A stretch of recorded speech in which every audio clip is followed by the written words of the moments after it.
Hello students, welcome back to your channel Aranyak academy. আজকে আমাদের বাংলার 6 নম্বর ক্লাস।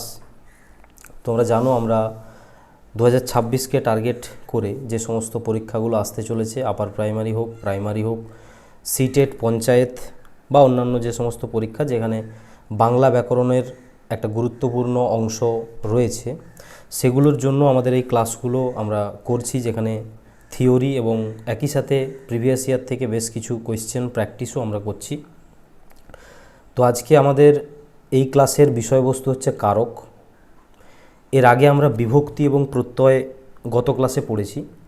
তো আজকের এই যে ক্লাস, সেখানে যা যা বিষয় সম্বন্ধে আমরা পড়ব, কারক এবং অকারক পদ কি, অর্থাৎ চিনবে কি করে কোন পদটা কারক এবং কোনটা অকারক।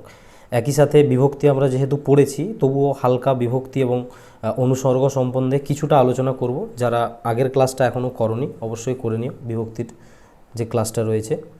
এবং কারকের যে প্রকারভেদ, সেখানে কর্তৃকারক এবং কর্তৃকারকের প্রকার, কর্মকারক এবং তার প্রকার, করণকারকের প্রকার, নিমিত্ত বা সম্প্রদান কারক কী এবং তার যে সমস্ত প্রকার রয়েছে, অপাদান কারক, অধিকরণ কারক, এদের সমস্ত প্রকারভেদ, এবং যে দুটো পদ রয়েছে সম্বন্ধ পদ এবং সম্বোধন পদ, এই পদগুলো সম্বন্ধে এই প্রথমত আমরা প্রত্যেকটা বিষয় সম্পর্কে ডিটেলসে থিওরি যেটা আমাদের জানা প্রয়োজন, বেসিকটুকু সেইটুকু পড়ব।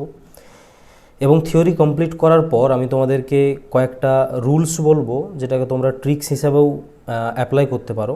5-6টা রুলস বলবো, যে রুলসগুলো দিয়ে সমস্ত তোমার যা কোয়েশ্চেন সলভের ক্ষেত্রে, যেগুলো কিন্তু 100% তোমাকে সাহায্য করবে। ঠিক আছে? তো প্রথমত থিওরি পড়বো, এছাড়াও লাস্টে আমরা কিছু ওয়ান লাইনার রেখেছি পুরো চ্যাপ্টারের ওপর, এবং শেষে প্রিভিয়াস ইয়ারের কোয়েশ্চেন কয়েকটা আলোচনা করব, যাতে টপিক যেটা পড়লে সেটা যেন প্র্যাকটিস কিছুটা এখানে ক্লাসেই হয়ে যায়। ঠিক আছে? তো চলো শুরু করা যাক আজকের ক্লাস। প্রথমত আমাদের কারক সম্বন্ধে একটা বেসিক আইডিয়া প্রয়োজন, যে কারক আসলে কি। কারক জানতে হলে তোমাকে তার আগে ক্রিয়াপদ জানতে হবে, যেটা আমাদের পদ নামে একটা ক্লাস আমরা করেছিলাম, সেখানে পেয়ে যাবে। তো ক্রিয়ার একটা বিশেষ ধরনের ক্রিয়াপদ হয়, যেটা হচ্ছে সমাপিকা ক্রিয়া। সমাপিকা ক্রিয়া কোনগুলো? সমাপিকা ক্রিয়া হচ্ছে তোমার এমন কিছু ক্রিয়াপদ যা একটি বাক্যকে বা বাক্যের যে অর্থ তাকে সম্পূর্ণরূপে প্রকাশ করতে সাহায্য করে। মানে কোনো একটি বাক্য তুমি পড়ার পর যদি মনে হয় যে বাক্যের অর্থটি সঠিকভাবে বা সম্পূর্ণভাবে প্রকাশিত হচ্ছে, তখন তুমি যে ক্রিয়াপদটি ওই বাক্যে ব্যবহৃত হয়েছে তুমি বলতে পারবে যে ওটি সমাপিকা ক্রিয়া। ঠিক আছে? আর যদি বাক্যটি পড়ে তোমার মনে না হয় যে এখানে সঠিকভাবে অর্থ প্রকাশ পাচ্ছে না, সেটা হচ্ছে অসমাপিকা ক্রিয়া। ঠিক আছে? তাহলে এই যে সমাপিকা ক্রিয়া, কোনো বাক্যে এই সমাপিকা ক্রিয়ার সাথে যখন কোনো নামপদ কি, নামপদও আমরা পদ ক্লাসে পড়ে এসেছি। নামপদ মানে ইংরেজিতে যাকে আমরা নাউন বলি, বা এর রিপ্লেসমেন্ট হিসেবে যা ব্যবহৃত হয় প্রোনাউন, অর্থাৎ বাংলাতে বিশেষ্য এবং বিশেষণ। ঠিক আছে? তাহলে সমাপিকা ক্রিয়াপদের সাথে বিশেষ্য এবং বিশেষণের মূলত যে সম্পর্ক, সেটা হতে পারে প্রত্যক্ষ, হতে পারে পরোক্ষ। ঠিক আছে? এই যে সম্পর্ক, এটাই হচ্ছে আসলে কারক। তাহলে যদি সহজ করে বলা হয়, আমাদের যে ক্রিয়াপদ থাকে যাকে আমরা সমাপিকা ক্রিয়াপদ বলছি, এই সমাপিকা ক্রিয়ার সাথে বাক্যের নামপদের মানে বিশেষ্যের বা সর্বনামের যে সম্পর্ক বা যে যোগাযোগ, তাই হচ্ছে আমাদের কারক। ঠিক আছে? যেমন ধরো একটা উদাহরণ দিলে ভালো করে বুঝতে পারবে। ধরো সচিন মাঠে ব্যাট দিয়ে রান করছেন। ঠিক আছে? এই বাক্যটি দেখলে তুমি খুব ভালোভাবে বুঝতে পারবে যে এখানে ক্রিয়াপদ কোনটা। ক্রিয়াপদ করা হচ্ছে তোমার রান করা বা করা, দুটোই বলতে পারি আমরা, রান করা বা করা। এই যে দেখো বাক্যটা পড়ার পর তোমার মনে হলো কি যে বাক্যটি পড়ে তুমি স্যাটিসফাই, তার মানে এখানে বাক্যের যে অর্থ সেটা সম্পূর্ণভাবে প্রকাশ করছে এই বাক্যটি, সেজন্য এখানে ব্যবহৃত এই ক্রিয়াটি হলো একটি সমাপিকা ক্রিয়া। বোঝা গেল? তাহলে এই যে সমাপিকা ক্রিয়াটি ধরো রান করছেন বা করছেন, এই ক্রিয়ার সাথে দেখো বাক্যের অন্যান্য যে পদগুলো রয়েছে, হতে পারে সেটা সচিন, হতে পারে মাঠ, হতে পারে ব্যাট, হতে পারে দিয়ে, এই প্রত্যেকটি শব্দের সাথে দেখো এই রান করছেনের কিছু না কিছু সম্পর্ক রয়েছে। এই সম্পর্কগুলোই আসলে কারক। কি সম্পর্ক রয়েছে দেখো, তুমি যদি প্রশ্ন করো যে কে করছেন, কে রান করছেন, তুমি উত্তর পাবে সচিন, তাই না? তাহলে কে করছেনের উত্তরে সচিন এলো, এই সচিনই হচ্ছে আমাদের বাক্যের কর্তা। তার মানে আমাদের ক্রিয়ার সাথে বাক্যের কর্তার একটি সম্পর্ক রয়েছে, এটি আমরা বুঝতে পারলাম। একইভাবে তুমি যদি প্রশ্ন করো যে সচিন কি করছেন, কি করছেন প্রশ্ন করলে তোমার উত্তর আসবে রান। তার মানে রানটি হলো কি, রান হলো আমাদের কর্ম। তার মানে কর্মের সাথেও বাক্যের যে ক্রিয়াপদ, সেই ক্রিয়াপদের সম্পর্ক থাকছে। তুমি যখন প্রশ্ন করবে যে কি দিয়ে করছেন, তার উত্তরে তুমি পাবে ব্যাট, ব্যাট দিয়ে। তাহলে এই ব্যাট এটা হলো করণ, মানে একটা বস্তু, একটা ম্যাটেরিয়াল যেটার সাহায্যে তিনি কাজটা করছেন। তার মানে এখানে ক্রিয়ার সাথে উপায় বা করণেরও একটা সম্পর্ক রয়েছে। আবার যদি প্রশ্ন করো কোথায় করছেন, তখন তুমি উত্তর পাবে মাঠে। তাহলে মাঠ হলো একটি স্থান, তাহলে এটি হচ্ছে একটি অধিকরণ বা একটি স্থান। তাহলে ক্রিয়ার সাথে তুমি অধিকরণেরও একটা সম্পর্ক পাবে। তার মানে এই বাক্যে ব্যবহৃত হওয়া সচিন বা রান বা ব্যাট এবং মাঠ, যে শব্দগুলোই ছিল, এই প্রত্যেকটি শব্দের সাথে বাক্যের যে ক্রিয়াপদ রান করছেন, এই ক্রিয়াপদের সাথে কিন্তু সরাসরি সম্পর্ক ছিল। তাই এই প্রত্যেকটি পদই কিন্তু কিছু না কিছু কারক। আমরা যখন প্রকার পড়ব, তোমরা নিজেরাই বুঝতে পারবে যে এই কোনটি কী কারকের মধ্যে পড়বে। ঠিক আছে, চলো তাহলে আমরা প্রথম পড়লাম কারক কী। এরপর বিভক্তি সম্বন্ধে একটু জেনে নিই, যদিও বিভক্তির আমাদের আলাদা ক্লাস রয়েছে। বিভক্তি হচ্ছে বর্ণ বা বর্ণগুচ্ছ, মানে কখনো কখনো একটিও বর্ণও হতে পারে বা একের বেশি বর্ণও হতে পারে। এই বর্ণ বা বর্ণগুচ্ছ যখন কোনো শব্দের শেষে এটা লক্ষ্য রাখবে, বিভক্তি কিন্তু শব্দের শেষেই যুক্ত হয়। যুক্ত হওয়ার পর শব্দকে বাক্যে ব্যবহারের উপযোগী করে তোলে। বাক্যে ব্যবহার হতে হলে সেটিকে পদে রূপান্তর হতে হবে, এবং কোনো শব্দকে বা শব্দগুচ্ছকে পদে রূপান্তর করার জন্য বিভক্তি প্রয়োজন। ঠিক আছে, বিভক্তি চ্যাপ্টারে আমরা সেটা ডিটেলসে পড়িয়েছি। এবং এই বিভক্তির সবথেকে একটি গুরুত্বপূর্ণ বা একক বলতে পারো আলাদা রকমের বিভক্তি হলো শূন্য বিভক্তি। ঠিক আছে, সেটি কি? এই শূন্য বিভক্তি হচ্ছে তুমি চোখে দেখতে পাবে না তাকে, বাক্যে ব্যবহার হয় কিন্তু তাকে চোখে দেখতে পাবে না। যে বিভক্তিগুলো শব্দে যুক্ত হয়ে নিজেকে অদৃশ্য রাখে, মানে বিভক্তি রয়েছে কিন্তু দেখতে পাচ্ছ না, সেজন্য তার নাম হচ্ছে শূন্য বিভক্তি। এটিকে অবিভক্তিও বলা হয়। ঠিক আছে, বিভক্তি ক্লাসটা করো, বুঝতে পারবে। আচ্ছা, আরেকটি জিনিস আমাকে কারক পড়তে হলে জানতে হবে, সেটা হচ্ছে অনুসর্গ। অনুসর্গ কি? এই যে বিভক্তি তুমি দেখলে, বিভক্তি যেমন শব্দের সাথে সরাসরি যুক্ত হয়ে যাচ্ছে, তাই না? যুক্ত হয়ে বাক্যে ব্যবহার হচ্ছে। অনুসর্গ কিন্তু বিভক্তির মতো যুক্ত হবে না। ঠিক আছে, বিভক্তির মতো যুক্ত হবে না, এ বাক্যে আলাদাভাবে বসবে। ঠিক আছে, ওর একটা আলাদা জায়গা রয়েছে, এবং বসার পর কারকের সম্বন্ধ প্রকাশ করবে। ঠিক আছে, কোন কোন শব্দগুলো মূলত হয় অনুসর্গ? তুমি বাক্যে যখন দেখবে দিয়ে, দ্বারা, থেকে, চেয়ে, জন্য, তরে, ঠিক আছে, এই যে শব্দগুলো, এগুলোকে অনুসর্গ বলা হয়। এরা সরাসরি কোনো শব্দের সাথে যুক্ত হয় না, এরা আলাদা থাকে এবং আলাদাভাবে একটা অর্থ প্রকাশ করে। এদেরকে আমরা বিভক্তি না বলে অনুসর্গ বলি। ঠিক আছে, তো চলো এরপর আমরা কারকের যে প্রকারভেদ, এক একটা কারকের থিওরিগুলো আমরা একটু দেখে নিই। প্রথম আসছে আমাদের কর্তৃকারক, যাকে ইংলিশে যদি তুমি বলো নমিনেটিভ কেস, বা আমরা সাবজেক্টও বলতে পারি একে। ঠিক আছে, ইংলিশের সাথে বাংলায় যে জায়গাগুলো মিল হবে আমি বলে দেবো, তোমাদের বুঝতে হয়তো একটু সুবিধা হবে। ঠিক আছে, এই কর্তৃকারক কি? কর্তৃকারক মানে তুমি মনে রাখবে যে বাক্যের যে কর্তা। কর্তা কি? কর্তা মানে যে কাজ করে। একটা বাড়ির কর্তা কাকে বলা হয়? যে মানুষটা বাড়ির হেড বা প্রধান। তাহলে একটি বাক্যে যখন যে পদটি বা যে শব্দটি প্রধান, সেই হচ্ছে কর্তৃকারক। তাহলে বাক্যে যখন কোনো বিশেষ্য বা সর্বনাম পদ ক্রিয়া সম্পাদন করে, মানে সোজা বাংলায় তোমাকে বলছি, কর্তা মানে বা ইংরেজিতে সাবজেক্ট, এটা হয় নাউন হবে, না হলে প্রোনাউন হবে। মানে বাংলাতে হয় এটা বিশেষ্য হবে, বা প্রোনাউন মানে হচ্ছে সর্বনাম হবে, তাই না? তাহলে এই সর্বনাম বা বিশেষ্য পদগুলো যখন কোনো কাজকে সম্পন্ন করে, মানে বাক্যে যে কোনো কাজ সম্পন্ন করে, সেই হচ্ছে কর্তা, সেই হচ্ছে বাক্যের হেড। ঠিক আছে, তাহলে এদেরকেই বলা হয় কর্তৃকারক। বুঝতে পারলে? এরপর এই যে কর্তা বা এই কর্তৃকারক এর কিছু প্রকার রয়েছে, ঠিক আছে, আলাদা আলাদাভাবে যারা ব্যবহার হয়। এক একটা দেখে নাও, খুবই সহজ, বুঝতে পারবে। প্রথম হচ্ছে তোমার প্রযোজক কর্তা। প্রযোজক কর্তা কোনটা? প্রযোজক মানে হচ্ছে নিজে নিজে করবে, ঠিক আছে, নিজে নিজে করবে না, সে অন্যকে দিয়ে করাবে, তখন তুমি বললে হচ্ছে প্রযোজক, ঠিক আছে। তাহলে যে কর্তা নিজে কাজ না করে অন্যকে দিয়ে কাজ করায়, নিজে না করে অন্যকে দিয়ে করায়, তাকে বলা হয় প্রযোজক কর্তা। যেমন ধরো, মা শিশুকে চাঁদ দেখাচ্ছেন, এই বাক্যে তুমি দেখো কাজটা করছে কে? কাজটা করছে কে? চাঁদ দেখার এই যে কাজটা করছে কে? শিশু, কিন্তু দেখাচ্ছেন কে? মা। তাহলে এখানে মা হলো এমন একটি কর্তা যিনি কাজটি নিজে করছেন না, যিনি করাচ্ছেন শিশুকে দিয়ে। তাহলে নিজে কাজ না করে অন্যকে দিয়ে করান, সেজন্য মা হলো এখানে প্রযোজক কর্তা, ঠিক আছে। দ্বিতীয় হচ্ছে আমাদের প্রযোজ্য কর্তা। প্রযোজ্য কর্তা হচ্ছে এই প্রযোজকের উল্টোটা। না, প্রযোজক যাকে দিয়ে কাজটা করায়, ঠিক আছে, যে কর্তার দ্বারা সে চালিত হয়। ওই বাক্যটাই দেখো, মা শিশুকে চাঁদ দেখাচ্ছেন, এখানে মা চাঁদ দেখাচ্ছেন, মা হয়ে গেল প্রযোজক। কাকে দেখাচ্ছে? কাকে চাঁদটা দেখাচ্ছে? শিশুকে। তাহলে শিশু হচ্ছে মা দ্বারা চালিত হচ্ছে, তাই না? তাহলে এই জন্য শিশু হলো এখানে প্রযোজ্য কর্তা, ঠিক আছে। তৃতীয় যে কর্তা সেটা হচ্ছে ব্যতিহার কর্তা। কোনটা ব্যতিহার?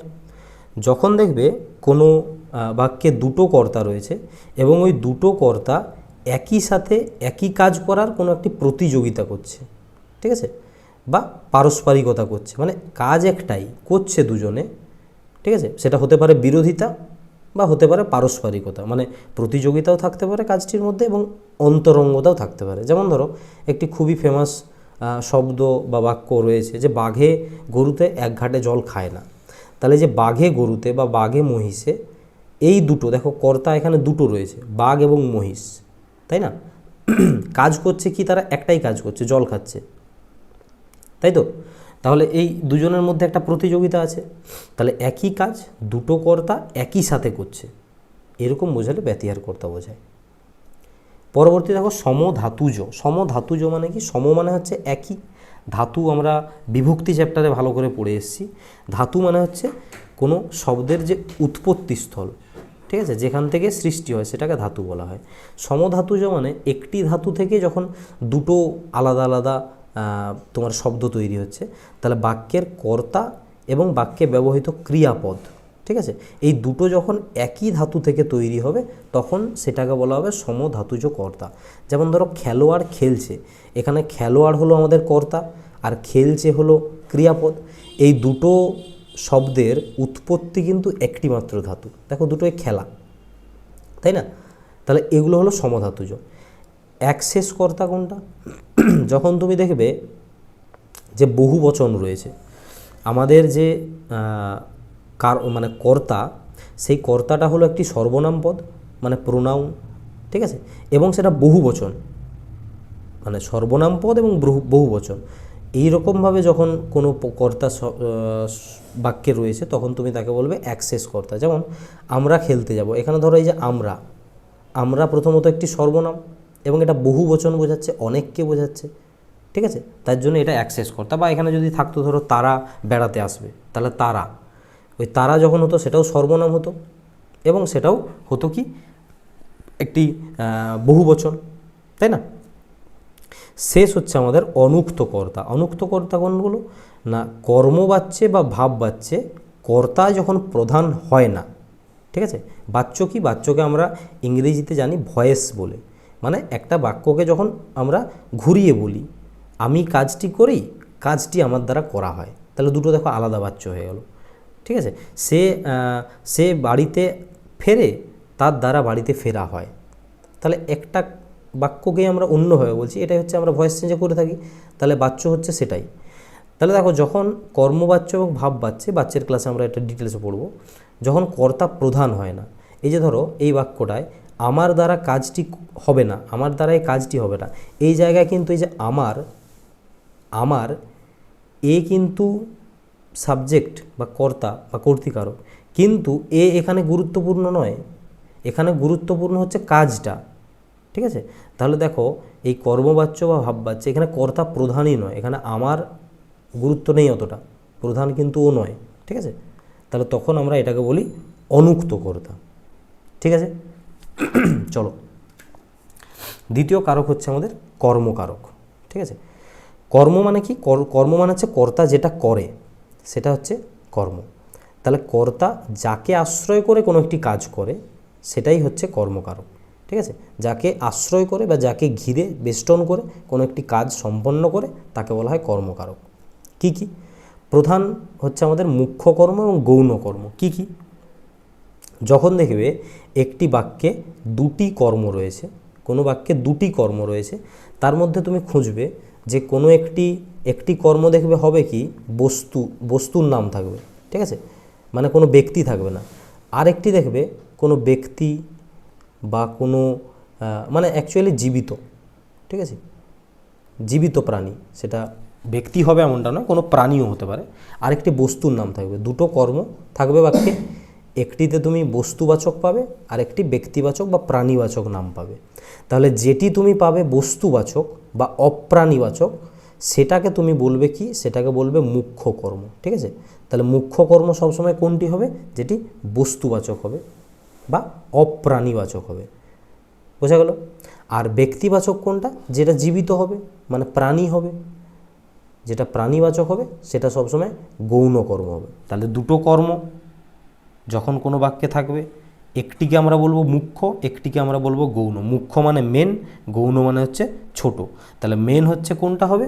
মেন হবে যেটা অপ্রাণীবাচক বা বস্তুবাচক, ঠিক আছে? বস্তুর নাম থাকবে। আর এই যেগুলো মুখ্য কর্ম হয় এদের সাথে সাধারণত শূন্য বিভক্তি থাকে, কারণ মানে কোনো বিভক্তি তুমি চোখে দেখতে পাবে না। আর প্রাণীবাচকের সাথে কে বিভক্তি মূলত যুক্ত হয়, এটা দেখেও তুমি চিনতে পেরে যাবে অনেক সময়, ঠিক আছে? যেমন একটা উদাহরণ দেখো, বাবা আমাকে একটি কলম দিলেন। এখানে দেখো দুটো কর্ম রয়েছে, একটা হচ্ছে আমাকে আর একটা হচ্ছে কলম, ঠিক আছে? দেখো এদের মধ্যে কোনটা বস্তু, কলম না আমাকে? এখানে বস্তু হচ্ছে কলম। তাহলে বস্তু যেটা কলম সেটা কি হবে? সেটা হবে, যেহেতু বস্তু, আমরা কি বললাম যে বস্তু মানে ওটাই হবে মুখ্য, তাই না? আর আমাকে এটা তো প্রাণীবাচক বোঝাচ্ছে, একজন আমাকে মানে আমি একজন মানুষ, তাহলে এটা হয়ে যাবে তোমার গৌণ, ঠিক আছে? তাহলে এই রকম যখন তোমরা পাবে দেখে নেবে যে কোনটা বস্তুবাচক, কোনটা ব্যক্তিবাচক, প্রাণীবাচক, ঠিক আছে? দ্বিতীয় কর্ম হচ্ছে আমাদের সমধাতুজ। সমধাতুজ ক্রিয়ার মতোই হবে এটা। সমধাতুজ মানে একইভাবে বললাম, যখন কোনো ক্রিয়া এবং কর্ম একই ধাতু থেকে গঠিত হয় তখন তাকে সমধাতুজ কর্ম বলা হয়। যেমন ধরো, আর কত খেলা খেলবে, এই বাক্যটাতে এই যে খেলা এবং খেলবে, খেলবেটা হলো আমাদের তোমার কর্ম, এবং এখানে খেলা, খেলা হচ্ছে তোমাদের আমাদের ক্রিয়া একটি, কর্ম একটি। তাহলে এই দুটোর দেখো ধাতু একই, উৎপন্ন হয়েছে একই জায়গা থেকে, সেই জন্য এটা হলো আমাদের কিসের উদাহরণ? সমধাতুজ কর্মের উদাহরণ। তৃতীয় হচ্ছে তোমার উদ্দেশ্য এবং বিধেয় কর্ম। উদ্দেশ্য এবং বিধেয় শব্দের মানে কি? কারণ এবং তার ফল, ঠিক আছে? তাহলে উদ্দেশ্য হচ্ছে যখন কোনো বাক্যে তুমি দুটো কর্ম পাবে, সেই দুটো কর্মের মধ্যে একটি কর্মের পরিপূরক হিসেবে যখন আরেকটি কর্ম ব্যবহার হবে বাক্যে, একটি কর্মের পরিপূরক হিসেবে আরেকটি কর্ম ব্যবহার হবে, তখন তাকে একটিকে বলবে তুমি উদ্দেশ্য, কোনটিকে? যেটি মূল কর্ম, এবং তার পরিপূরক হিসেবে যেটি আসছে সেটিকে তুমি বলবে বিধেয়। মানে যার পরিবর্তে আরেকটি আসবে সেটি হবে বিধেয়, আর যে হচ্ছে মূল সেটি হবে উদ্দেশ্য। যেমন ধরো, দুধকে ছানা বানানো যায়, এখানে মূল কোনটা? মূল হচ্ছে দুধ, তাই না? দুধকে, এটাই মূল, তাহলে এটা হলো উদ্দেশ্য আমাদের। আর বিধেয় কোনটা? বিধেয় হলো ছানা, কারণ দুধ থেকে ছানা তৈরি হচ্ছে, তাই না? তাহলে যখন একটির পরিপূরক হিসেবে আরেকটি আসবে তখন এরকমটা হবে। পরবর্তী হচ্ছে বাক্যাংশ কর্ম। কোনটা? যখন তুমি একটি পুরো বাক্যাংশকেই কর্মের মতো ব্যবহার করবে। বাক্যাংশ মানে বাক্যের অংশ, ফ্রেজ। যেমন ধরো, সত্য কথা বলবে, এই পুরোটা একটি বাক্যাংশ, দিয়ে বলছো এই প্রতিজ্ঞা করো, তাহলে সত্য কথা বলবে এই প্রতিজ্ঞা করো। তাহলে তোমাকে যদি জিজ্ঞাসা করা হয় কি বলবে, এই কি বলবের পুরো উদাহরণের যে পুরো অ্যান্সারটা তোমার আসবে সত্য কথা বলবে, ঠিক আছে? আমি পরবর্তীকালে তোমাদেরকে কয়েকটা ট্রিক্স বলে দেবো এই কারকগুলো চেনার। তাহলে এই পুরোর উত্তরটাই হলো সত্য কথা বলবে, তাহলে এই পুরো ফ্রেজটা বা পুরো বাক্যাংশটাই হলো তোমার একটি কর্ম, ঠিক আছে? 3 নম্বর কারক হচ্ছে আমাদের করণ কারক। করণ কারক কোনটা? যখন তুমি কোনো কিছুর সাহায্য বা কোনো কিছুর উপায়ে, ঠিক আছে, কোনো একটি কাজ কর্তা সম্পন্ন করে বা কর্তা কাজটি করে, তখন তাকে বলা হয় করণ কারক। ঠিক আছে, কারো সাহায্যে বা কারো কোনো কিছুর উপায়ে। কি কি করণ কারক রয়েছে? প্রথম হচ্ছে উপায়াত্মক করণ কারক। কোনটি উপায়াত্মক করণ কারক? কাজের উপায় যখন বোঝাবে, কোনো একটি কাজের উপায় বোঝাবে, তখন তাকে বলা হবে উপায়াত্মক। যেমন ধরো বুদ্ধিতে সব জয় করা যায়, তাহলে এই বুদ্ধিতে এটি হলো একটি উপায়, মানে সব কিছু জয় করার উপায় হলো বুদ্ধি, সেই জন্য বুদ্ধিতে হয়ে গেল উপায়াত্মক, বুদ্ধি একটি উপায়। দ্বিতীয় হচ্ছে তোমার লক্ষণাত্মক করণ। কোনটি? কোনো চিহ্ন বা লক্ষণ দেখে যখন তুমি কোনো কিছুকে চিহ্নিত করবে, কোনো কিছুর লক্ষণ দেখে। যেমন ধরো আমরা বলছি যে পৈতে দেখে বামুন চেনা যায়, তাহলে এই যে পৈতে দেখে বামুন চেনা যায় শব্দটিতে পৈতেটা, এটা হলো একটি বলতে পারো চিহ্ন। ঠিক আছে, বামুন চেনার চিহ্ন হিসেবে আমরা দেখছি পৈতেকে। তাহলে একটি চিহ্ন বা একটি লক্ষণ যখন বোঝাবে কোনো কিছুকে চেনার, তখন সেটি তুমি বলবে লক্ষণাত্মক। বা ধরো গোঁফে চেনা যায় শিকারি বেড়াল। এই যে গোঁফে, তার মানে একটি শিকারি বেড়ালকে আমরা চিনছি কী দিয়ে? গোঁফ দিয়ে। তাহলে গোঁফ হলো একটি লক্ষণ বা একটি চিহ্ন। ঠিক আছে, পরবর্তী হচ্ছে আমাদের হেতুবাচক করণ কারক। কোনটা? হেতু মানে হচ্ছে কারণ, তাহলে কোনো কিছুর কারণ বা হেতু যখন বোঝাবে, তখন সেটিকে আমরা বলবো হেতুবাচক। যেমন শোকে তার কথা ফুটছে না, শোকে মানে দুঃখে, তাহলে তার এই যে কথা ফুটছে না, এটার কারণ কি? এটার কারণ হচ্ছে শোক, তাই না? এটার কারণ হচ্ছে শোক। তাহলে আমরা ওটাই বলেছি যে কোনো কিছুর কারণ বোঝাচ্ছে যখন, তখন আমরা বলছি হেতুবাচক করণ। পরবর্তী হচ্ছে কালাত্মক। কাল মানে কি? কাল মানে হচ্ছে সময়। তাহলে সময়ের ব্যাপ্তি বা সময়ের কাল, সময়কাল, সময়ের ব্যাপ্তি মানে সময়ের লেন্থ বা সময়কাল যখন বোঝাবে, তখন তুমি এটিকে বলবে কালাত্মক করণ। কি? যেমন ধরো একদিনে কাজটি শেষ করে দিল, তাহলে এই যে একদিন, একদিন শব্দটি কি? একটি সময়কালকে বোঝাচ্ছে, একদিন, তাই না? একটি সময়ের অন্তকে বোঝাচ্ছে, তাহলে এরকম বোঝালে কালাত্মককরণ হবে।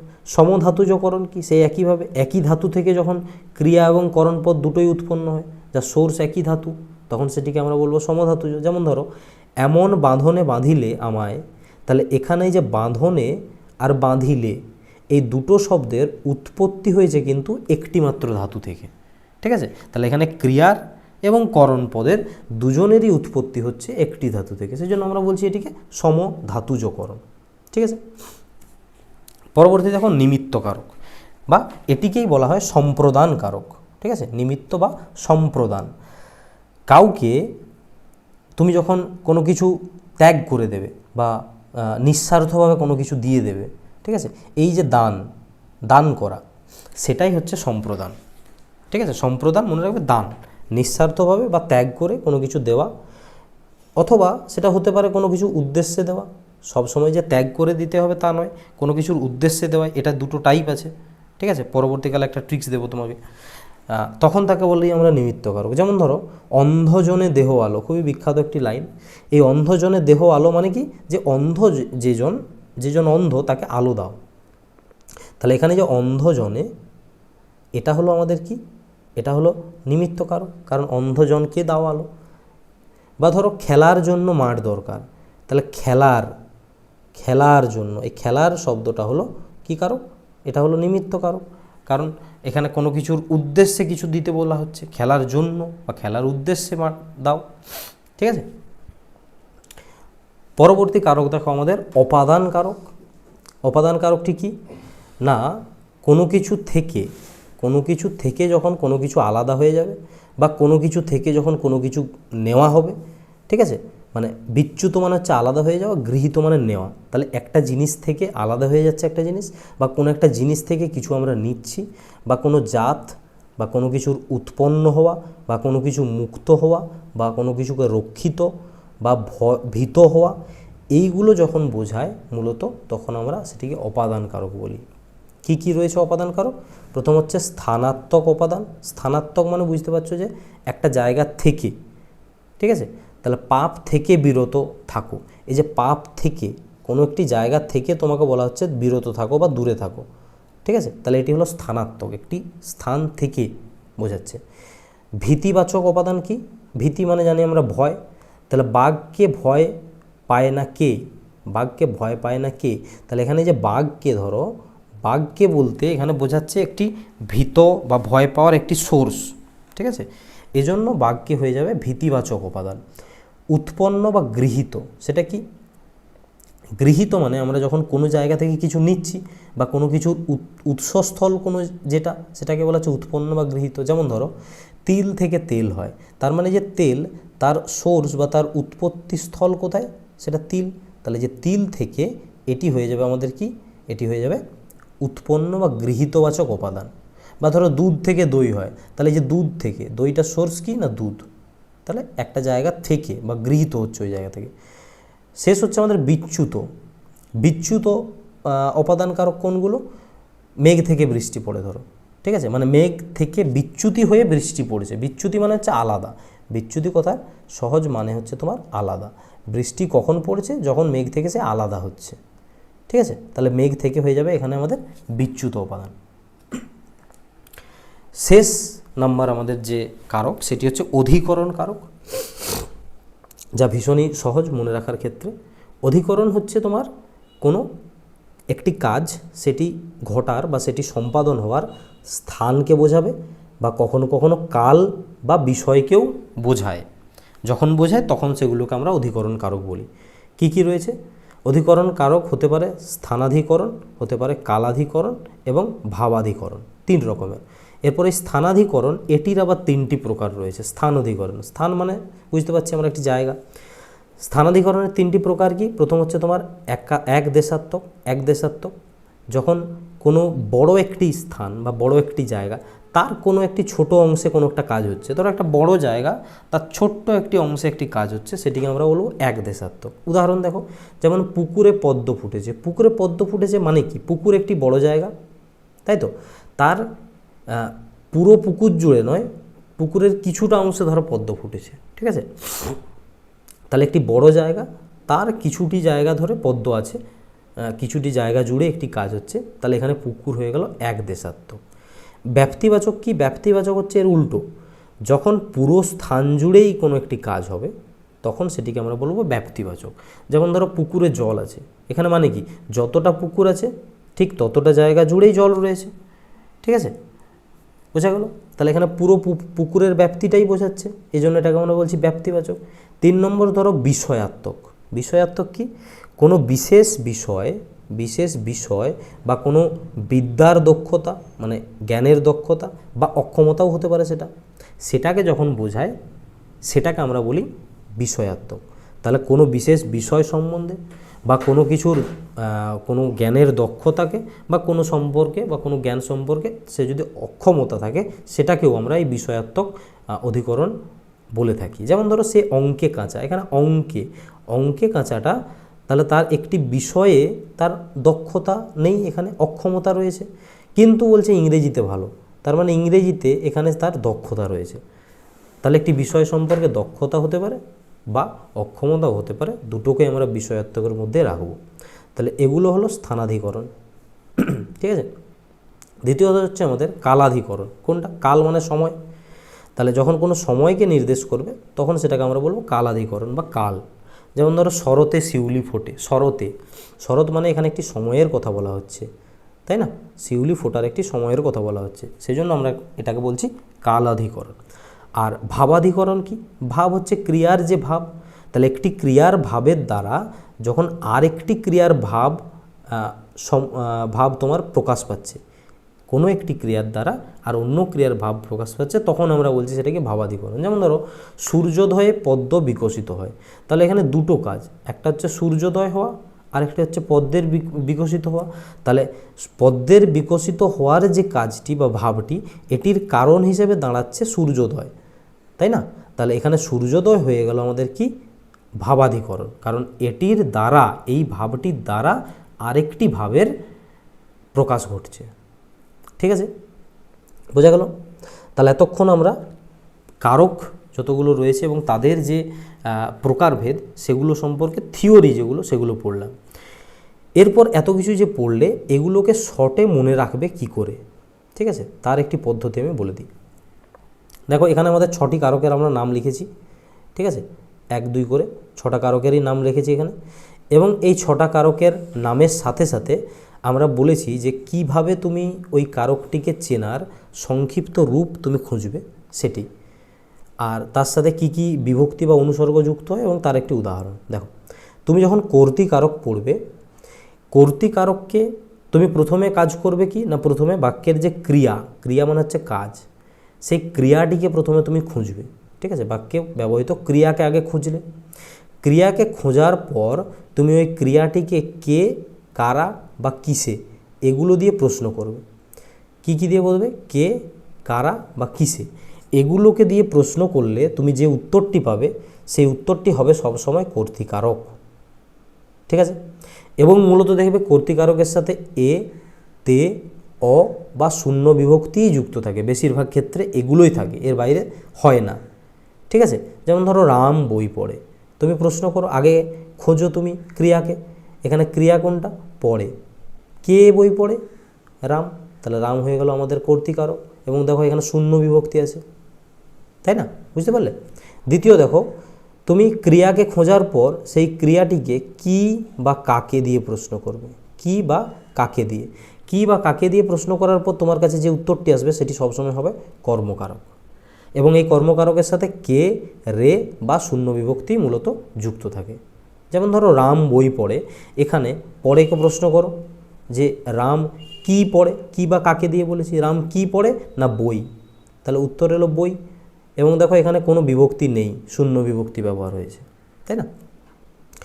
ক্রিয়াকে যখন তুমি কি দিয়ে বা কিসের দ্বারা বা কি উপায়ে এগুলো দিয়ে প্রশ্ন করবে, তখন যে উত্তরগুলো তোমার সামনে উঠে আসবে সেই উত্তরগুলো হবে সবসময় করণকারক।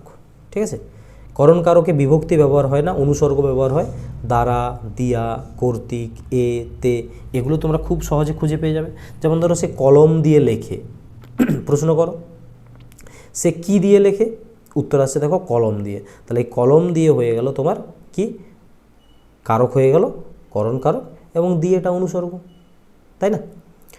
পরবর্তী দেখো, তুমি যদি প্রশ্ন করো জন্য, উদ্দেশ্যে, ঠিক আছে, এগুলো দিয়ে কার জন্য বা কার উদ্দেশ্যে, তখন তোমার যে উত্তর আসবে সেটা হবে সবসময়ের জন্য নিমিত্ত কারক। ঠিক আছে, এবং এখানেও অনুসর্গ ব্যবহার হয়, জন্য, নিমিত্ত, তরে। ঠিক আছে, যেমন ধরো দরিদ্রকে দান করো, কাকে দান করো বা কার উদ্দেশ্যে দান করো না দরিদ্রের উদ্দেশ্যে, তাহলে এখানে দরিদ্রকে হয়ে গেল তোমার নিমিত্ত কারক। বোঝা গেল? পরবর্তী দেখো, তুমি যদি প্রশ্ন করো যে থেকে বা হতে বা ভীত, ঠিক আছে, কোথা থেকে বা কি থেকে বা কোন জিনিসে ভীত, এই প্রশ্ন যখন তুমি করবে তার যে উত্তর আসবে সেটা হবে সবসময়ের জন্য কি, সেটা হবে সবসময়ের জন্য অপাদান কারক। ঠিক আছে, সেটা সবসময়ের জন্য হয়ে যাবে অপাদান কারক। তাহলে এগুলো দিয়ে প্রশ্ন করলে আসছে অপাদান কারকের উত্তর আমাদের।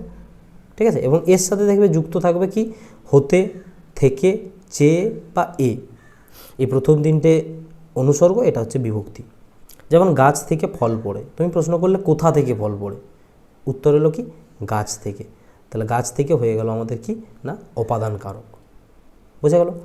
অধিকরণ কারকটা কি? অধিকরণ কারক যখন তুমি দেখবে কোথায়, কখন বা কি বিষয়ে এই সমস্ত কিছু প্রশ্ন করার পর উত্তর আসছে, তখন তুমি সেটা বলবে যে ওটা অধিকরণ কারক ব্যবহার হয়েছে, এবং এখানে এ, তে, অ মধ্যে এই সমস্ত কিছু থাকে। যেমন ধরো পুকুরে জল আছে, কোথায়, কোথায় জল আছে না পুকুরে। ঠিক আছে, তাহলে এটা হলো একটা শর্টকাট বা একটা শর্ট ট্রিক্স, যেখানে তুমি খুব সহজেই এই বিষয়গুলো মাথায় রেখে এই প্রশ্নগুলো করে মূলত তুমি কিন্তু খুব সহজে চিনতে পারবে যে কোনটি কি কারক মূলত। ঠিক আছে, তাহলে ক্রিয়াকে খুঁজে এই সমস্ত প্রশ্নগুলো করলেই তুমি কিন্তু কারক খুব সহজে খুঁজতে পেরে যাবে। একইভাবে বিভক্তি বা অনুসর্গ লক্ষ্য করেও তুমি কারক খুঁজতে পারবে। ঠিক আছে, চলো এরপর আমি তোমাদেরকে যে বলেছিলাম যে এরপরে কয়েকটা আমি তোমাদেরকে বিষয় বলবো, তার আগে দেখো এই অকারক পদটা একটু দেখে নিই আমরা। কারকের মতো করেই রয়েছে অকারক পদ। অকারক পদ মানে কি? কারকের উল্টো।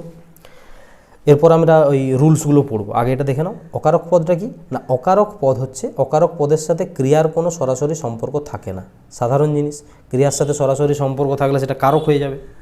ঠিক আছে, কোনগুলো অকারক পদ? সম্বন্ধ পদ এবং সম্বোধন পদ, দুই প্রকার পদ, এগুলো কিন্তু গুরুত্বপূর্ণ পরীক্ষার জন্য। সম্বন্ধ পদ এবং সম্বোধন পদ, কোনটা সম্বন্ধ পদ কোনটা সম্বোধন পদ। দেখো, যখন একটি বাক্যে কোনো একটি নাম পদের সাথে অন্য একটি নাম পদের সম্পর্ক থাকবে, সম্পর্ক, তখন তাকে বলা হবে সম্বন্ধ। সম্বন্ধ কথার মানেই তো সম্পর্ক, তাই না? তাহলে একটি নাম পদের সাথে আরেকটি নাম পদের যখন তুমি কোনো সম্পর্ক পাবে তখন সেটিকে বলবে সম্বন্ধ পদ। এবং এই সম্বন্ধ পদের শেষে র বা এর বিভক্তি যুক্ত থাকে, এটা লক্ষ্য করবে, খুব তাড়াতাড়ি তুমি খুঁজে পেয়ে যাবে, ঠিক আছে? র বা এর বিভক্তি, র বা এর বিভক্তি। যেমন ধরো রবীন্দ্রনাথের কবিতা পড়ছি, দেখো রবীন্দ্রনাথের র পেয়ে গেলে তুমি শেষে। এবং দেখো এই বাক্যটিতে রবীন্দ্রনাথের সাথে পড়ার কোনো সেরকম সম্পর্ক নেই, এখানে সম্পর্ক আছে রবীন্দ্রনাথের সাথে কবিতার। রবীন্দ্রনাথ একটি নাম, আবার কবিতাও একটি নাম, তাহলে দুটোই নাউন, দুটোই বিশেষ্য, এই দুটোর সাথে সম্পর্ক আছে। কার কবিতা? রবীন্দ্রনাথের কবিতা। তাহলে এখানে রবীন্দ্রনাথ পদটির সাথে সম্পর্ক আছে কবিতার, দুটোই বিশেষ্য, পড়ছির সাথে কোনো সম্পর্ক নেই, তাই না? বলাই ছিল যে ক্রিয়ার সাথে কোনো সম্পর্ক থাকবে না। তাহলে এটা হয়ে গেল সম্বন্ধ পদ। সম্বোধন কোনটা? সম্বোধন মানে হচ্ছে ডাকা, আহ্বান করা। তাহলে যাকে তুমি আহ্বান করছো বা সম্বোধন করছো, ঠিক আছে, তখন সেটিকে বলা হয় সম্বোধন পদ। এবং সম্বোধন পদে মূলত শূন্য বিভক্তিই হয়। রেয়ার যদি তুমি অন্য কিছু বিভক্তি দেখতে পাও সেটা রেয়ার, সাধারণত শূন্য বিভক্তি বসে। যেমন ধরো হে ঈশ্বর আমায় রক্ষা করো, তুমি তাহলে এখানে ঈশ্বরকে ডাকছো সম্বোধন করে, তাই না? তাহলে এটা হয়ে গেল শূন্য বিভক্তি এবং সম্বোধন পদ। বা ওহে শুনে যাও, তাহলে এই যে ওহে বলে কাউকে তুমি ডাকলে এখানে বিভক্তি শূন্য এবং পদটা হচ্ছে সম্বোধন পদ, ঠিক আছে? বোঝা গেল আশা করছি। এই দুটো কিন্তু পরীক্ষা পয়েন্ট অফ ভিউতে ভীষণ ইম্পর্ট্যান্ট, কারণ তোমাকে কারক দিয়ে তোমাকে ফাঁসিয়ে দেবে এই বিভক্তিতে, ঠিক আছে? যখন পদ দিয়ে দেবে, পদে আর কারকে তুমি গুলিয়ে ফেলা চলবে না। তাহলে সম্বন্ধ এবং সম্বোধন এই দুটো কারক নয়, এই দুটো হচ্ছে পদ, এগুলো দুটোই অকারক পদ, ঠিক আছে? চলো এরপর তোমাকে আমি সেই যে বিষয়টা বলছিলাম যে রুলসগুলো কয়েকটা, যে জায়গাতে পরীক্ষাতে তোমার গুলিয়ে ফেলবে বা ভুল হতে পারে, সেই কয়েকটা রুলস আমি তোমাদেরকে বলে দিচ্ছি যেগুলো পরীক্ষায় ভুল হওয়া থেকে তোমাকে আটকাবে। প্রথম যে রুল সেটাকে আমরা বলছি সত্য ত্যাগ, ঠিক আছে? কি সেটা দেখো, বুঝতে পারবে। যখন তুমি এই দুটো গুলিয়ে যাবে কোথায়? এই দুটো গুলিয়ে যাবে কর্মকারক এবং নিমিত্ত কারকের মধ্যে। তুমি যখন কোনো কিছু দান করছো, যদি সেই দানটা তোমার চিরতরে হয় বা নিঃস্বার্থভাবে হয়, মানে তুমি ওইটা আর ফিরিয়ে নেবে না কোনো দিন, তখন হয় সেটা নিমিত্ত কারক। বোঝা গেল? একটা দান তুমি করলে চিরদিনের জন্য, কখনো ফিরিয়ে নেবে না আর, সেটা হলো নিমিত্ত কারক। কিন্তু তুমি যদি শর্ত সাপেক্ষে কোনো কিছু দান করো, মানে সাময়িকের জন্য দাও, চিরদিনের জন্য নয়, কিছুক্ষণের জন্য বা কিছু দিনের জন্য কিছু দিলে, সেটা তখন হয়ে যাবে কিন্তু কর্মকারক। বোঝাতে পারলাম? তাহলে চিরদিনের জন্য বা নিঃস্বার্থভাবে চিরতরে বিলিয়ে দেওয়া, সেটা হচ্ছে নিমিত্ত কারক। কিছু দিনের জন্য শর্ত সাপেক্ষে বা কিছু সময়ের জন্য দেওয়া কর্মকারক। উদাহরণ দেখো, ভালোভাবে বুঝতে পারবে। ধোপাকে কাপড় দাও, তুমি ধোপাকে কাপড় দিচ্ছ, চিরদিনের জন্য কি দিয়ে দিচ্ছ? আর কি ফেরত নেবে না তুমি? নিশ্চয়ই ফেরত নেবে। কিছু দিনের জন্য দিচ্ছ বা কিছুক্ষণের জন্য দিচ্ছ, তাহলে এটা হয়ে যাবে আমাদের কর্মকারক। যেভাবে আমরা পড়লাম যে শর্ত সাপেক্ষে কিছু সাময়িকের জন্য দেওয়া। আর ভিখারিকে ভিক্ষা দাও, এটা তুমি ভিক্ষা যখন দিচ্ছ তুমি নিশ্চয়ই নিঃস্বার্থভাবে দিচ্ছ, চিরতরে দিচ্ছ, আর ফিরিয়ে নেবে না, তাহলে এটা হয়ে যাবে আমাদের তখন কিন্তু নিমিত্তকারক। বোঝাতে পারলাম এই দুটো জিনিসের ডিফারেন্স? পরীক্ষাতে এই দুটো ভুল হতে পারে, তাহলে এটা মনে রাখবে আমাদের প্রথম গোল্ডেন রুল এটা। দ্বিতীয় রুল হচ্ছে ভয় এবং রক্ষা। কি এই ভয় এবং রক্ষা কি না, যখন তুমি দেখবে যে ভয় থেকে বা বিপদ থেকে বা পাপ থেকে বা রোগ থেকে মুক্তির কথা বলা হচ্ছে বা রক্ষা পাওয়ার কথা বলা হচ্ছে, তখন তুমি সেটা চোখ বন্ধ করে কি করবে? সেটা করবে অপাদান কারক, ঠিক আছে? ভয় থেকে, বিপদ থেকে, পাপ থেকে, রোগ থেকে মুক্তির কথা বা রক্ষা পাওয়ার কথা বলা হচ্ছে, চোখ বন্ধ করে অপাদান কারক। যেমন বিপদে মোরে রক্ষা করো, চোখ বন্ধ করে তুমি করে দেবে, এটা অপাদান কারক। কারণ এই যে বলেছি মুক্তি, বিপদ, পাপ, এইসব জায়গা থেকে মুক্তি বা রক্ষা পাওয়া, ঠিক আছে? এরপর দেখো আমাদের 3 নম্বর গোল্ডেন রুল হচ্ছে লক্ষণ দেখে চেনা। লক্ষণ দেখে চেনা, কোনো কিছুর অবস্থা বা কোনো কিছুর চিহ্ন, লক্ষণ দেখে চেনা। তাহলে কোনো শারীরিক বৈশিষ্ট্য বা কোনো পোশাক বা চিহ্ন, এগুলো দেখে তুমি যখন কাউকে চিনবে তখন সেটা হয়ে যাবে আমাদের করণ কারক।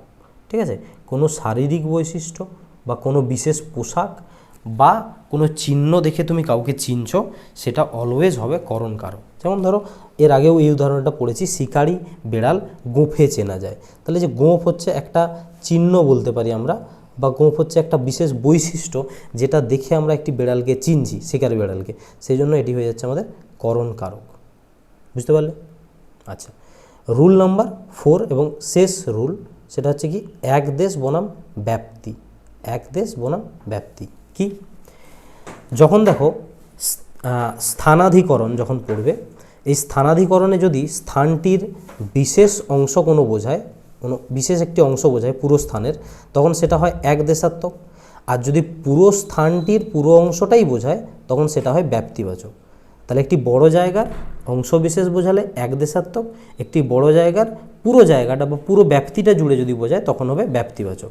যেমন ধরো আকাশে চাঁদ উঠেছে, চাঁদ আকাশের কোনো একটি জায়গাতে ওঠে, বিশেষ একটি জায়গা, পুরো আকাশ জুড়ে চাঁদ ওঠে না, তাহলে এটা হয়ে গেল এক দেশাত্মক। কিন্তু যদি বলি আকাশে মেঘ জমেছে বা মেঘ ছেয়ে গেছে, তখন কিন্তু আকাশে মেঘ ছাওয়া মানে আকাশের পুরো আকাশ জুড়েই মেঘ ছায়, তখন সেটা হয়ে যাচ্ছে আমাদের ব্যাপ্তিবাচক। ঠিক আছে, দুটো ডিফারেন্স কিন্তু মাথায় রাখবে। ঠিক আছে, চলো এরপর আমাদের পুরো যে চ্যাপ্টারটা পড়লাম, এখান থেকে যে সমস্ত ওয়ান লাইনার যেগুলো তোমাদের মনে রাখতে হবে, সেই রকম কিছু জিনিস আমরা আরেকবার রিভাইজ করে নিই। পুরো চ্যাপ্টারটা একবার দেখো। কারক যে শব্দটি, এর ব্যুৎপত্তিগত অর্থ হচ্ছে ক্রি যুক্ত অক বা নক। ঠিক আছে, এটা হচ্ছে এর ব্যুৎপত্তিগত অর্থ। বাংলায় প্রধান কারক হলো আমাদের 6টি: কর্তৃকারক, কর্মকারক, করণকারক, নিমিত্তকারক, অপাদানকারক এবং অধিকরণকারক।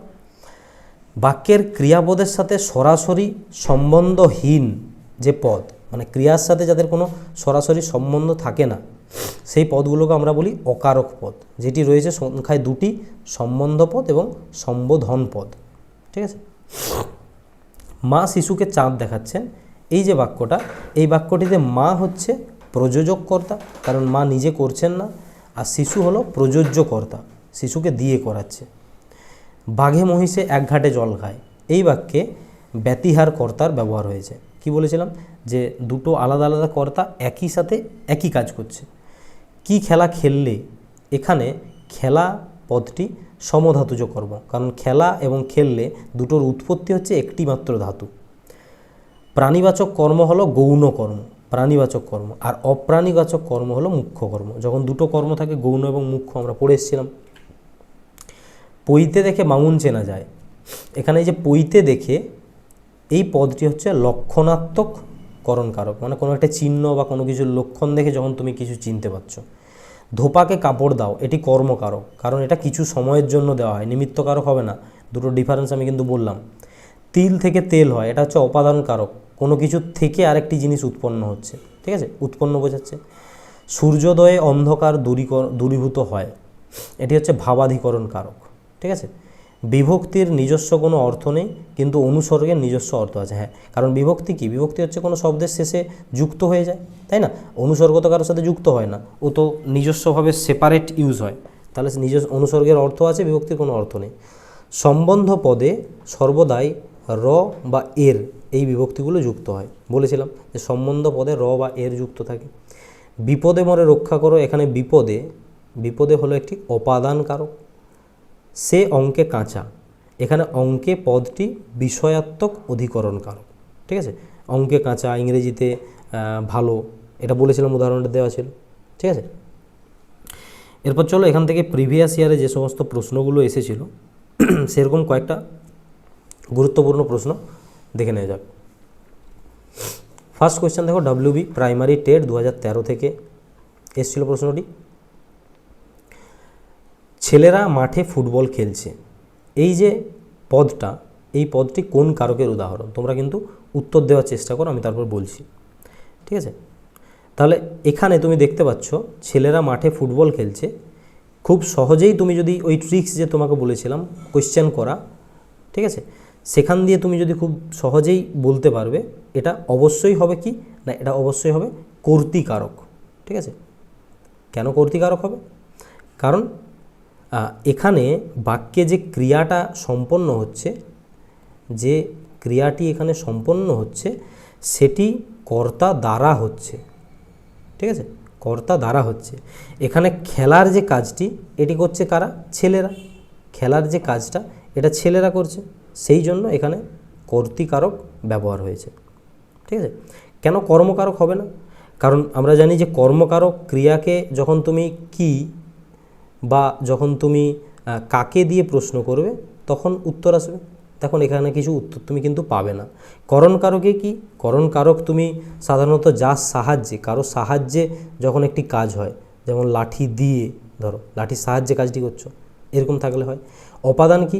আমরা অপাদান জানি যে কোনো কিছু সোর্স বোঝায়, কোনো কিছু থেকে বা কোনো কিছু হইতে, ঠিক আছে, এগুলো থাকে। তাহলে এগুলো তো এই জায়গাতে আসছে না, সেই জন্য এগুলো হবে না, তাই না? দ্বিতীয় দেখো, দ্বিতীয় প্রশ্নটি এসেছিল আপার প্রাইমারি টেট 2015-তে। শিক্ষক মহাশয় ছাত্রকে ব্যাকরণ পড়াচ্ছেন। এই যে পদটি, এই পদটি কোন প্রকার কর্মের উদাহরণ? কোন প্রকার কর্ম তোমাকে জানতে চেয়েছে? মুখ্য কর্ম নাকি গৌণ কর্ম নাকি সমধাতুজ কর্ম নাকি উদ্দেশ্য কর্ম? উত্তর দাও যেটা পড়লে তার ভিত্তিতে। তাহলে শিক্ষক মহাশয় ছাত্রকে ব্যাকরণ পড়াচ্ছেন, খুব ভালো করে যদি দেখো তুমি, এখানে কিন্তু মানে তোমাকে জানতে চাইছে যে কর্মটা কি, মুখ্য না গৌণ না সমধাতুজ নাকি উদ্দেশ্য। দেখো এখানে অ্যাকচুয়ালি এটি গৌণ কর্ম, ঠিক আছে। কেন গৌণ কর্ম? কারণ আমরা বলেছিলাম যে যখন তুমি দুটো কর্ম পাবে, দুটো কর্মের মধ্যে যদি প্রাণীবাচক পাও কর্মটা, ঠিক আছে, প্রাণীবাচক কর্ম থাকে, প্রাণীবাচক কর্ম সবসময় হয় কি? প্রাণীবাচক কর্ম সবসময় হয় কি? গৌণ কর্ম হয়। প্রাণীবাচক হয় গৌণ কর্ম, আর যেটা বস্তুবাচক হয়, বস্তুবাচক হয় সেটা হয়ে যায় কি? মুখ্য কর্ম, তাই না? তাহলে এখানে দেখো বস্তুবাচক কর্ম কোনটা? শিক্ষক মহাশয় ছাত্রকে ব্যাকরণ পড়াচ্ছেন। তাহলে এই জায়গাতে এসে এখানে অ্যাকচুয়ালি কোনো বস্তুবাচক তো নেই কিছু, তাই না? বস্তুবাচক নেই, বস্তুবাচক থাকলে হতো মুখ্য কর্ম, যেহেতু বস্তুবাচক নেই সেজন্য হচ্ছে গৌণ কর্ম, তাই না? তাহলে মুখ্য কর্ম হতে গেলে তোমাকে হতো কি? হতো তোমার বস্তুবাচক। যদি ব্যাকরণের কথা বলো সেটা হয়ে যাবে তোমার বস্তুবাচক। চলো, সমধাতুজ আর উদ্দেশ্য হবে না কেন? কারণ সমধাতুজ মানে একই ধাতু থেকে যেটা উৎপন্ন হয় সেটা হলো সমধাতুজ। আর উদ্দেশ্য কর্ম কোনটা? উদ্দেশ্য কর্ম মানে মূল কর্মের পরিপূরক হিসেবে যখন অন্য একটি কর্ম ব্যবহার হয় তখন সেটিকে আমরা বলি উদ্দেশ্য কর্ম। পরবর্তী দেখো, কলমে কায়স্থ চিনি গোঁফে রাজপুত, এখানে কোন কারক ব্যবহৃত হয়েছে? কলমে কায়স্থ চিনি গোঁফে রাজপুত, এটি এসেছিল তোমার সিটেট বেঙ্গলি মিডিয়াম 2018 প্রশ্ন। উপাদান নাকি লক্ষণাত্মক নাকি স্থানাধিকরণ নাকি হেতুবাচক, কোন কারকের উদাহরণ এখানে রয়েছে বলো? তো এখানে যদি তুমি দেখো এটা হবে লক্ষণাত্মক করণ কারক। লক্ষণাত্মক করণ কারক কেন?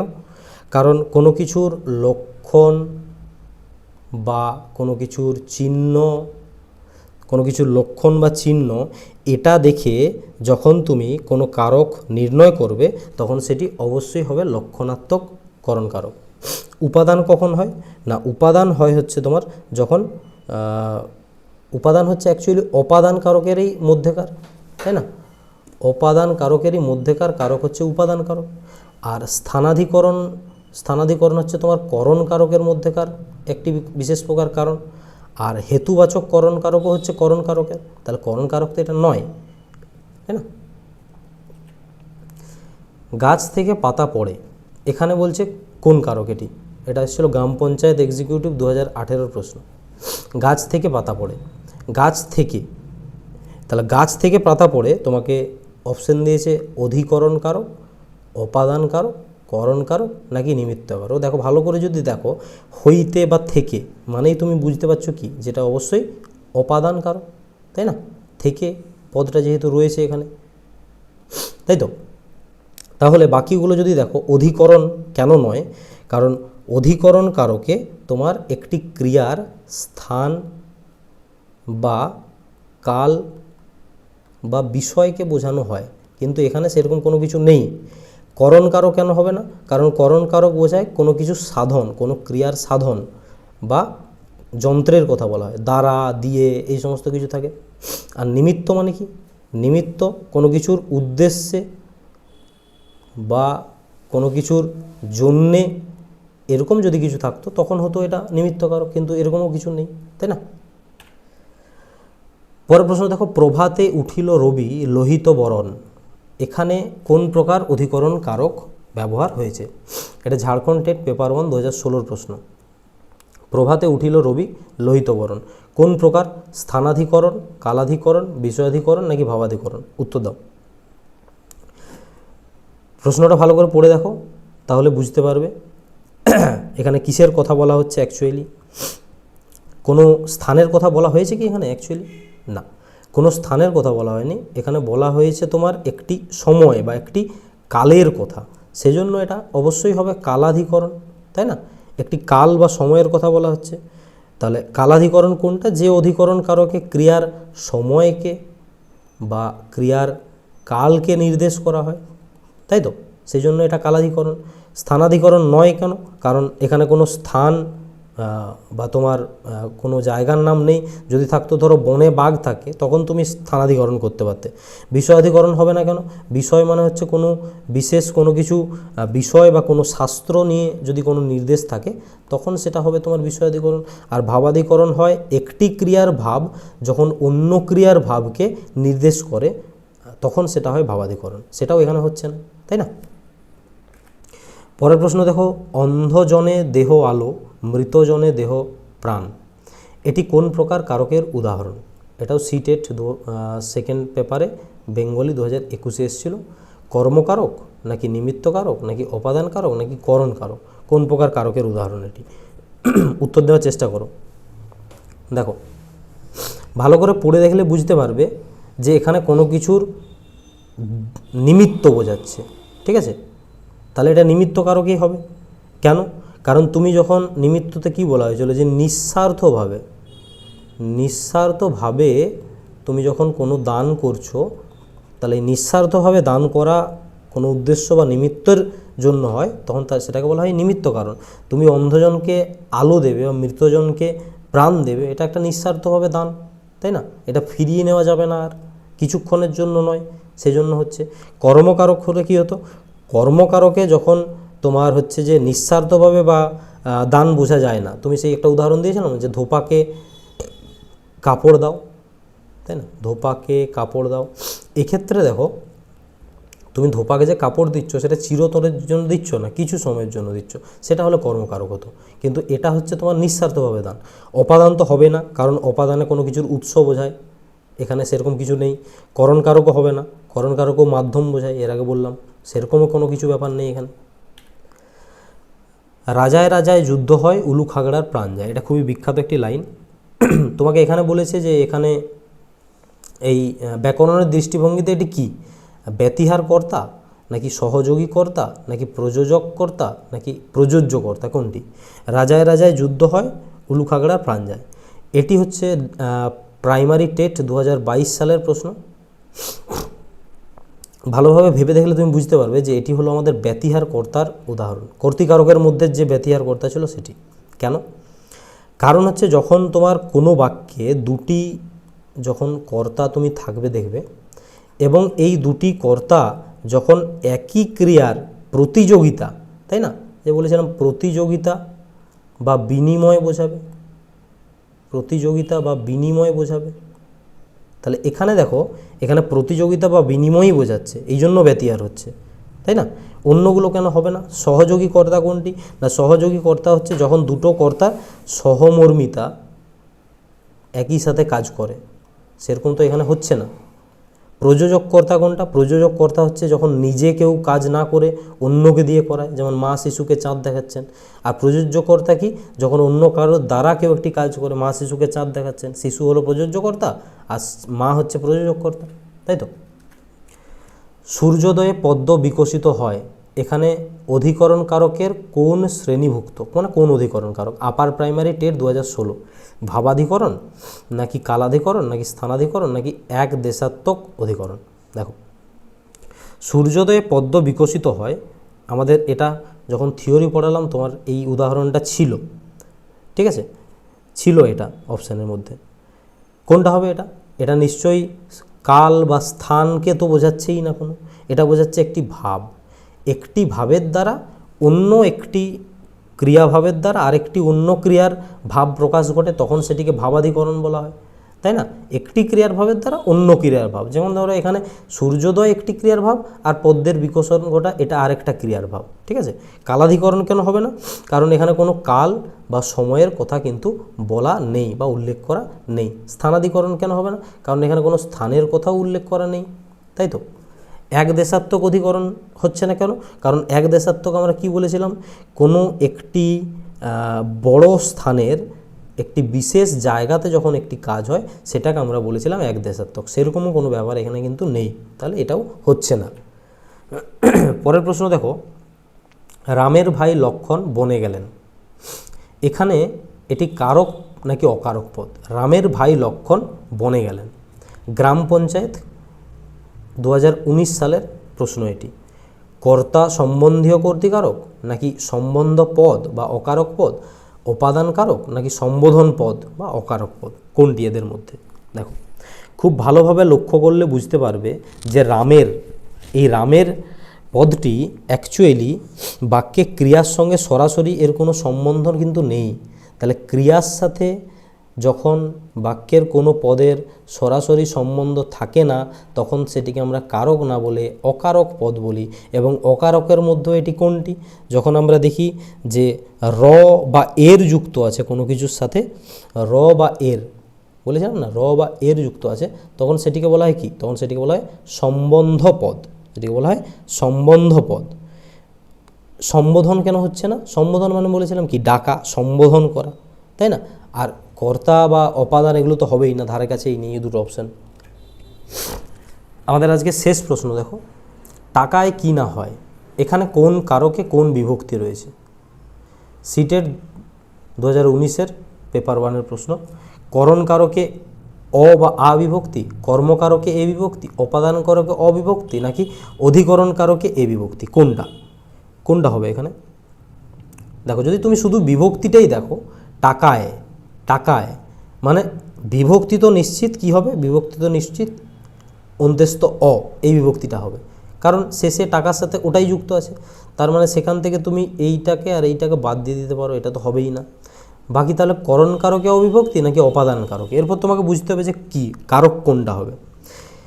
কারণ হলো টাকা, এখানে এই যে টাকা আছে, তোমাকে বলেছে যে টাকায় কি না হয়, তাহলে এখানে টাকা হলো এমন একটি উপাদান বা এমন একটি মাধ্যম, এখানে টাকা যেটা দ্বারা সব কিছু হয়, মানে টাকার সাহায্যে সব কিছু কেনা যায়। তার মানে এটা কোনো কিছু দ্বারা, একটি মূল শব্দের দ্বারা বোঝাচ্ছে, তার মানে নিশ্চয়ই এটা করণ কারক। টাকা হলো এখানে একটি সোর্স বা এখানে একটি মাধ্যম, এবং আমরা জানি কোনো কিছুর মাধ্যম বোঝালে বা কোনো কিছুর দ্বারা বোঝালে সেটাকে আমরা করণ কারকই বলি। অপাদান তো হবেই না, এই দুটোকে তো বাদ দিলাম আগেই। আর অপাদান কারকটা কেন হলো না? কারণ অপাদান বোঝায় কি না, অপাদান বোঝায় হচ্ছে তোমার কোনো কিছুর উপায় বোঝায়, ঠিক আছে? তো ঠিক আছে, তাহলে এটা আমাদের সেজন্য হলো করণ কারক। তো চলো আজকের আমাদের যে ক্লাস সেটি এতটি অবধিই ছিল। আমরা সম্পূর্ণ কারক কমপ্লিট করলাম এবং সেখান থেকে যে সমস্ত ট্রিক্সগুলো তোমাদের বলার ছিল সেগুলোও বলেছি, কিছু রুলস বলেছি যেগুলো কাজে লাগবে তোমার একটা কোয়েশ্চেন সলভ করার ক্ষেত্রে। এবং আমরা PYQ দেখলাম 10টা বিভিন্ন পরীক্ষার থেকে এসেছিলো, যেটা তোমরা অবশ্যই বুঝতে পারবে যে এই চ্যাপ্টার থেকে কী টাইপের প্রশ্ন আসে। সেই জন্য যারা ভিডিওটি শেষ পর্যন্ত দেখলে প্রত্যেককে ধন্যবাদ। ক্লাসগুলো কন্টিনিউ করো এভাবেই। যদি ভিডিওটি ভালো লেগে থাকে অবশ্যই ভিডিওটি লাইক করো, বন্ধুদের মধ্যে শেয়ার করে দিও, চ্যানেলে যদি নতুন হও সাবস্ক্রাইব করে দিও। আমাদের এই PPTটা টেলিগ্রাম এবং হোয়াটসঅ্যাপ গ্রুপে পেয়ে যাবে। যদি যুক্ত না হয়ে থাকো ডেসক্রিপশন বক্সে এবং প্রথম কমেন্টে লিঙ্ক রয়েছে, সেখান থেকে যুক্ত হয়ে যাও। বাকি চ্যানেল নতুন হলে সাবস্ক্রাইব করে দিও, পাশে থাকো। থ্যাংক ইউ, দেখা হচ্ছে পরের ক্লাসে। ভালো থাকো, সুস্থ থাকো।